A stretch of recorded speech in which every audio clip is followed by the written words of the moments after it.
Masiku apitawa ndinafotokoza za kusiyana kwa depo ndi sayana.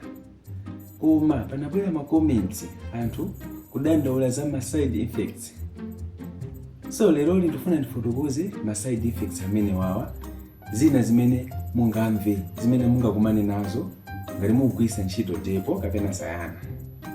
Side effect number 1, ma period changes kapena kuti menstrual period changes. Zinaziwika kuti ena amasamba nayo depo kapena sayana, ena amasiya kusamba completely, kusiya kusamba period osayionanso, ena amasamba nayo pang'ono.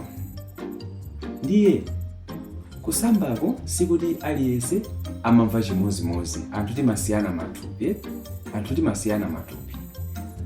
Ngati amayi awa angathe kusamba nayo kwambiri, sizikutanthauza kuti ena also asamba nayo kwambiri. Anthu timasiyana, the way hormones work in our bodies.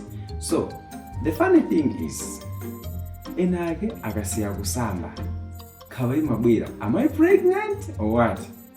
Imeneyo si mimba, it's just the depo and sayana doing their job. So ngati mwina mwasiya kusamba kapena mukusamba pang'ono, you don't have to worry. Komano the danger thing is, ngati mukusamba kwambiri mwina koposa miyezi 3 mopitirira, then apopo mupange consider kusintha njira, mutenge njira ina. Number 2, weight gain. Gaining weight. Honestly, apopo depo alindika mbiri. Ena amagena weight. Komano sizikutanthauza kuti aliyense agena weight. Ena amagena weight, ena amaluza weight. So the bodies are different. It's just like that. Number 3, mood swings. Ma mood swings atakhalabo kapena osakhalabo. You can be normal. Komano it just depends ndi matupi. Ena atakhani ma mood swing, awa osakhani ma mood swing. Ena amamva kupweteka kwa mutu, koma sizikutanthauza kuti aliyense amva kupweteka kwa mutu.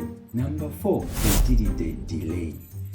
Mwagwiritsa ntchito mwina kwa miyezi ingapo o mwina kwa chaka chonse, komano mufuna kuti mukhale ndi mwana. Ngati mmagwiritsa ntchito depo kapena sayana, muziwe kuti chonde chanu kuti mukhale ndi mwana, kuti mutenge mimba, chitha kutenga kanthawi kuti fertility ibwerere, kuti mutenge mimba. Zimatha kutenga mwina miyezi 6 mpaka 18 months. Mwachidwe tinene kuti hafu chaka chonse osatenga mimba, mwina mpaka zaka 2 musanatenge mimba. Komano that doesn't mean kuti inuyo basi simuzaberekaso. No, kubereka muzabereka, komano fertility chakuti ibwerere pamatenga kanthawi ngati mukugwiritsa ntchito depo kapena sayana.